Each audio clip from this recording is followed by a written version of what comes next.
Books that स्पीकमध्ये तुम्हा सर्वांचं स्वागत आहे. इयत्ता 10वी मराठी कुमार भारती या पाठ्यपुस्तकातील एक धडा. नाव आहे सोनाली. लेखक डॉक्टर वा ग पूर्णपात्रे. सोनाली हा सत्यकथेवर आधारित असलेला संवेदनशील पाठ माणसातील पशुत्व, वाईट प्रवृत्ती ह्या सगळ्या दूर व्हाव्यात ही प्रेरणा देणारा आहे. माणसाने प्राण्यांवर प्रेम करावे असा संदेश या पाठातून मिळतो. या पाठासाठी, या गोष्टीसाठी आभार महाराष्ट्र राज्य पाठ्यपुस्तक निर्मिती आणि अभ्यासक्रम संशोधन मंडळ पुणे. गोष्टीचं वाचन आसावरी दोशी. 31 मार्च 1974 सोमवारचा दिवस. आमच्या साऱ्या घरात आज एकदम सुतकी वातावरण होतं. आमच्या लाडक्या सोनालीचा आज आमच्या घरातला शेवटचा दिवस. आज सोनाली पुण्याला जाणार होती, आपल्या कायमच्या घरी. तिथल्या पेशवे उद्यानात यापुढे तिचं कायम वास्तव्य राहणार होतं. आज मी स्वतः सोनालीला घेऊन पुण्याला निघालो होतो. गाडी पुढे चालली होती, पण मी मात्र मनाने भूतकाळात शिरलो होतो. अजून तो दिवस आठवतोय मला. 29 ऑगस्ट 1973. वेळ सायंकाळची. डॉक्टर चित्रे यांनी छोटासा पिंजरा तयार करूनच ठेवला होता. त्या 3 पिल्लांना त्यांनी मादीपासून दूर केलं आणि म्हणाले, "हो डॉक्टर, सांगा तुमचा चॉईस काय आहे?" तिन्ही बछड्यांना जन्मून 2 महिने झाले होते. मी तिन्ही पिलांना गोंजारलं, पण सगळीच फिसकन अंगावर आली.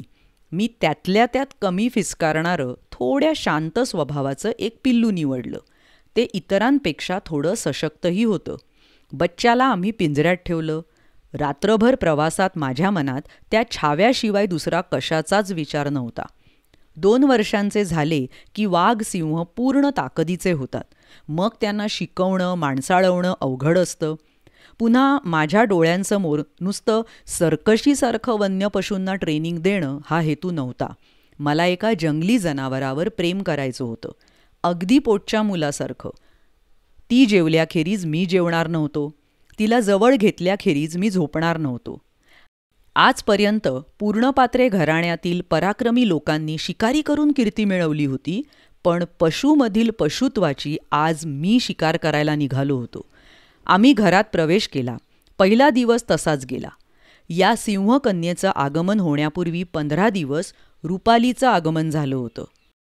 कापसासारखे शुभ्र पांढरे केस असलेली 1.5 महिन्यांची ही कुत्री आमच्या घरात सर्वांची लाडकी झाली होती.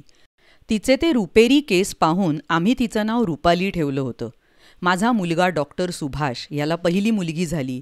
घरात दीप आला म्हणून आत्याने म्हणजेच सुचेताने सुचवलेलं दीपाली नाव ठेवलं. म्हणजे एकाच ऑगस्ट महिन्यात 1973 साली आमच्या संगम बंगल्यात रुपाली आली, नात दीपाली आली आणि आता ही सिंहकन्याही आली होती. असा हा मनोहर त्रिवेणी संगम इथे झाला होता. काय बरं या छाव्याचं नाव ठेवावं? सोन्यासारखे केस असलेली सुवर्णकांतीची ती मादी कोचावर बसली होती. तिच्या पाठीवरून हात फिरवताना एकदम मला नाव सुचलं, सोनाली. सुरुवातीला रुपालीचं आणि सोनालीचं मुळीच पटेना. रुपाली सोनालीवर भुंकायची आणि सोनालीही फिसकून अंगावर जायची. 3-4 दिवस हा प्रकार चालू होता. पण 4 दिवसानंतर दोघींचीही गट्टी जमली. मग एकत्र बसणं, झोपणं सुरू झालं. हिंडताना रुपाली पुढे व सोनाली मागे. रुपाली सिनियर असल्यामुळे तो मान तिचाच होता. पुढे तर दोघींना एकमेकींचा इतका लळा लागला की त्यांचं जेवणही एकत्र होऊ लागलं आणि रुपालीप्रमाणे सोनालीही माझ्याजवळ माझ्या पायथ्याशी झोपू लागली. झोपायची वेळ झाली की सोनाली उडी मारून बिछाण्यात शिरे, पण चटकन झोपी जायचा तिचा स्वभावच नव्हता. बिछाण्यात आली की ती माझं तोंड चाटू लागे, मग केस चाटे, पंजाने माझे केस विस्कटून टाकी. कधी ती आणि रुपाली यांची दंगामस्ती माझ्याच बिछाण्यात चालायची.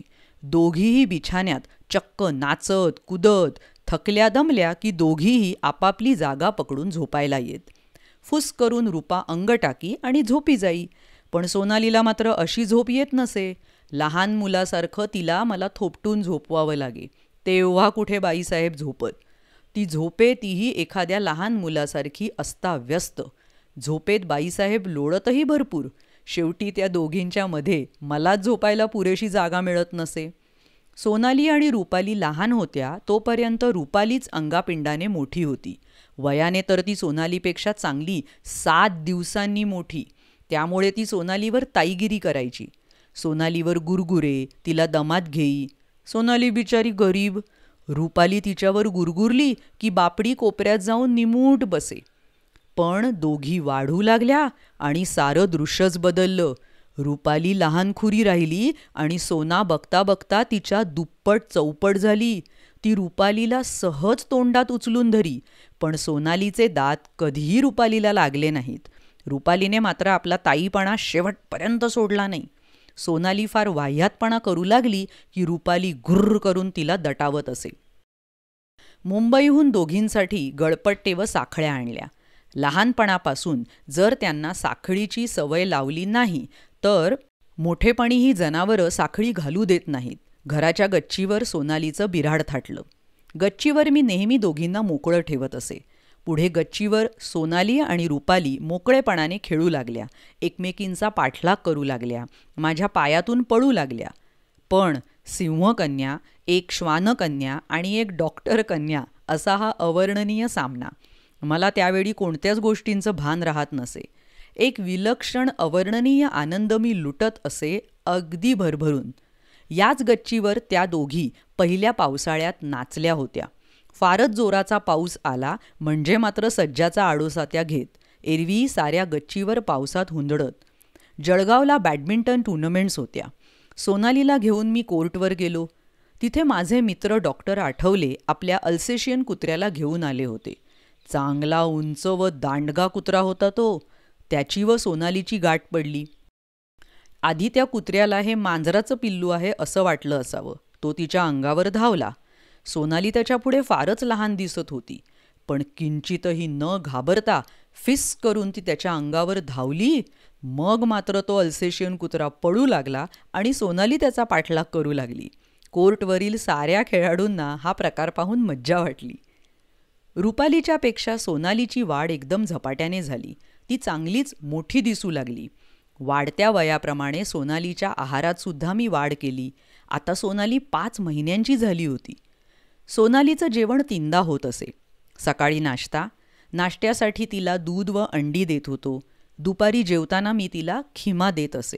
रात्री मात्र सोनाली शुद्ध शाकाहारी जेवण घेत असे. दूध पोळी नाहीतर दूध भाताचं, आणि त्यासाठी मग ती आमच्या गंगूबाई स्वयंपाकिणीशी लाडीगोडी लावी. जेवायची वेळ झाली की ती स्वयंपाकघरात जाई आणि स्वयंपाकीण बाईच्या पायात घोटाळत राही. त्यांच्या भोवती फिरत राही. तोंडाने लाडीक आव आव असा आवाज करत त्यांच्याकडे जेवणाची मागणी करे. पण तिचं जेवण ताटलीत टाकलं की ती गुरगुरायला लागे. ताटली खाली ठेवली की ताटलीवर तुटून पडे. जिभेने ताटली चाटून पुसून साफ करून होईपर्यंत तोंडाने तिची गुरगुर चालूच राही. दूधपोळी आणि दूधभात खाणारी जगातली ती एकमेव सिव्हीण असावी. तिला व रुपालीला मी मोटारीतून बाहेर फिरायला नेऊ लागलो. दोघींची मोटारीतून बसायची जागाही पक्की ठरलेली. ड्रायव्हरच्या शेजारची सीट ही त्यांची जागा. जाणाऱ्या येणाऱ्यांकडे दोघी खिडकीतून टक लावून पाहत राहत. दोघींचे पुढील पंजे दाराच्या बाहेर ऐटीत टाकलेले असत. बैलगाड्या, टांगे, गुरं याकडे ही जोडी डोळे विस्फारून पाहत असे. आता सोनाली वर्षाची झाली होती. तिची उंची वाढली होती. अंगात ताकद आली होती. साखळी लावल्यानंतर आम्ही तिला न्यायच्याऐवजी तीच आम्हाला ओढू लागली होती. आता ती पूर्ण आहार घेत असे. रोज 3.5 किलो मटण तिला लागत असे. रात्री 1 लिटर दूध आणि 4 पोळ्या आम्ही तिला देत असू. फार आवडीने ती त्या खायची. अर्थात प्रत्येक वेळी तिला बरोबर रुपाली लागत असे.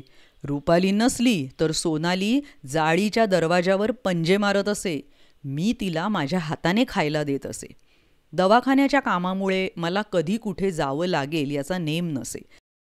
मग माझ्या अनुपस्थितीत अण्णांकडे किंवा गड्याकडे सोनालीच्या जेवणाची व्यवस्था असे. तशी सवय करणं आवश्यकच होतं. अण्णा प्रथम जाळीच्या दरवाजाच्या आत बसून चिमट्याने तिला खाऊ घालत. कधीकधी गच्चीच्या कठड्यात असलेल्या सिमेंटच्या जाळीमधून खाऊ घालत. असं करून त्यांचा विश्वास वाढला आणि स्वतः हाताने तिला खाऊ घालावं असं त्यांनी ठरवलं. पण एकदा त्यांना विचित्र अनुभव आला. त्या दिवशी दवाखान्यात मला काम होतं. सोनालीला जेवू घालण्याचं काम मी अण्णांकडे सोपवलं. जेवणाचा डबा घेऊन अण्णा नेहमीप्रमाणे जाळीच्या दरवाजाजवळ आले. डबा दरवाजाजवळ हॉलमध्ये ठेवून दार उघडून ते गच्चीवर सोनालीकडे गेले. दरवाजा गच्चीकडून त्यांनी बंद केला. गच्चीवर गेल्याबरोबर सोनाली त्यांच्या मागे मागे गेली. तिला वाटलं त्यांनी जेवणाचा डबा आणलाय. परंतु त्यांच्याजवळ खाणं नाही हे लक्षात येताच सोनाली परत दरवाजाकडे धावत गेली. सोनाली त्यांच्या अंगावर गुरगुरू लागली, पण अण्णांना तिच्या गुरगुरण्याचा अर्थ कळला नाही. तिला उद्देशून ते म्हणाले, सोना थांब हं, मी डबा आणतो, बाजूला हो. असं ते दरवाजापाशी जाताच सोनालीने एक मोठी डरकाळी फोडली. सोनालीची डरकाळी साऱ्या बंगल्याच्या आवारात घुमली. काय झालं आहे ते कोणालाच कळेना. मी हातातलं काम टाकून दरवाजाजवळ धावत गेलो. तोच शांताराम धाव अशी अण्णांची हाक ऐकू आली. मी प्रत्यक्ष तिथे पोहोचलो तेव्हा अण्णा सोनालीला चूप रहा असं सांगत होते.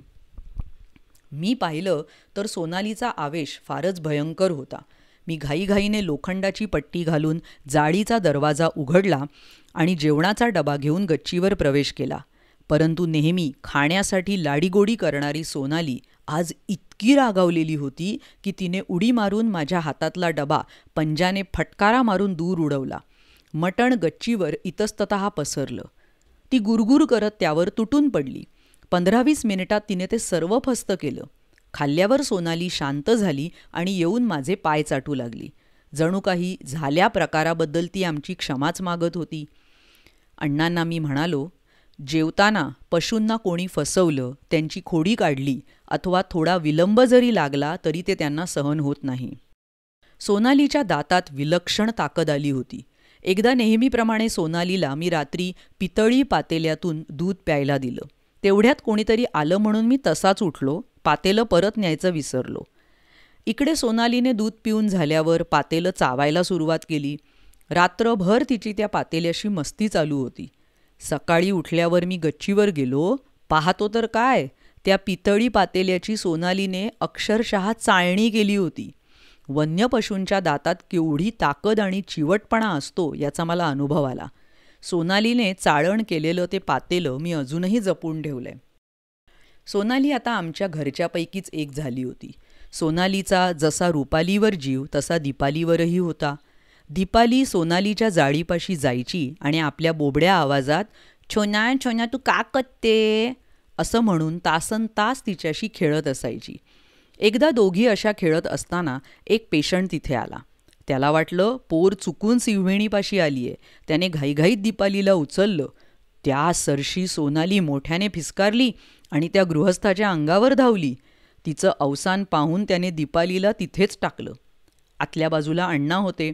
सोनालीचा आवाज ऐकून अण्णा स्वयंपाकघरातून बाहेर आले आणि म्हणाले, काय रे, काय झालं? दीपा सिंहाच्या तावडीत सापडली आहे. त्याने अण्णांना सर्व प्रकार सांगितला. तू पुन्हा दीपालीला उचल, मी पाहतो. अण्णा म्हणाले. पुन्हा तो गृहस्थ गेला. दीपाली जाळीपाशीच होती. त्याने पुन्हा दीपालीला हात लावताच सोनाली पुन्हा पहिल्यासारखीच चवताळून त्या गृहस्थाच्या अंगावर धावली. अण्णांनी मग सोनालीला शांत केलं. दीपाली ही आपल्या घरची आहे आणि तिला कोणी इतरांनी उचलता कामा नये ही मोठी जाणीव सोनालीला झाली होती. अण्णांनी एका हातात दीपालीला घेतलं आणि दुसऱ्या हाताने प्रेमळपणे सोनालीला थोपटलं. आम्ही येणार, सोनालीला घेऊन येणार ही बातमी पुण्याच्या पेपरमध्ये आली होती. आमची वाट बघत शेकडो पुणेकरांनी आधीच कॅफे गुडलकच्या चौकात गर्दी केली होती. येणारा जाणारा विचारे, काय हो, कोण येणार आहे? मग फुटपाथवरील एखादा तरुण सांगू लागे, अहो मोटारीतून सिंहिणी येणार आहे. उघड्या मोटारीतून? मग आम्ही काय खोटं सांगतोय काय? पाहता पाहता गर्दी वाढू लागली. सोनाली आली. गर्दीमध्ये एकच उत्साहाची लाट आली. प्रत्येक जण सोनालीला पाहण्यासाठी धडपडत होता. मान उंच करून टाचा वर करून लोक पाहत होते, पण जरा दुरूनच लोकांना पाहण्यासाठी सोनालीला आणि रुपालीला आवारातच साखळ्यांनी बांधून ठेवलं. दोघींना खूप तहान लागली होती, म्हणून बरोबर आणलेल्या दगडीतून त्यांना पाणी पाजलं. जमलेल्या बघ्यांपैकी कुणी अंडं आणलं, कुणी दूध आणलं होतं. वेळ रात्रीची होती. मी अतिशय थकलो होतो, पण मला झोप येईना. उठल्या उठल्या मी कमिशनरना फोन केला. सोनाली आली आहे म्हणून सांगितलं. पेशवेबाग, शेवटचा टप्पा. तिथेही स्त्री पुरुष लहान मुलं यांची गर्दी. महापौरांनी सोनालीचा औपचारिक स्वीकार केला. लोकांनी टाळ्यांचा कडकडाट केला. आता तिला आतल्या पिंजऱ्यात सोडायचं होतं म्हणून सोनालीच्या गळ्याभोवती असलेला माझा पट्टा आणि साखळी मी सोडली. माझी सोनालीवरची प्रेमाची मालिकी संपली. अण्णा कसेबसे अश्रू आवरून धरत होते. दुःखाचा एक एक कड आवंढ्याबरोबर मी गिळत होतो. सारेच अधिकारी व प्रेक्षक स्तब्ध होते. काय बोलावं तेच मला समजेना. सोना आतल्या पिंजऱ्यात जायला तयारच नव्हती. मी आत गेलो की ती आतल्या पिंजऱ्यात येई. मी बाहेर आलो की ती बाहेर येई. आता फसवायचं होतं. फसवूनच तिला आतमध्ये कोंडणं शक्य होतं. म्हणून रुपालीला मी प्रथम आतल्या पिंजऱ्यात पाठवली. तिच्या पाठोपाठ सोनाली पिंजऱ्यात गेली. मी दरवाजा बंद केला आणि मग पिंजऱ्याचा दरवाजा थोडासा उघडून रुपालीला बाहेर ओढलं आणि चटकन दरवाजा लावला. सोनाली एकटीच पिंजऱ्यात राहिली. मुकेपणाने प्रेम करणारी रुपाली पिंजऱ्यासमोर उभी राहून डोळे भरून तिच्याकडे पाहत होती. रुपाली बाहेर, मी बाहेर, अण्णा बाहेर. सोनाली आळीपाळीने आमच्याकडे पाहत होती. ते गज, ती कढीकुलप. सोनाली बिथरली, गरगरा फिरू लागली, मोठ्याने ओरडू लागली, पिंजऱ्याबाहेर येण्यासाठी धडपडू लागली. जड अंतःकरणाने मी पिंजऱ्याकडे पाठ फिरवली आणि मुकाट्याने गाडीत जाऊन बसलो.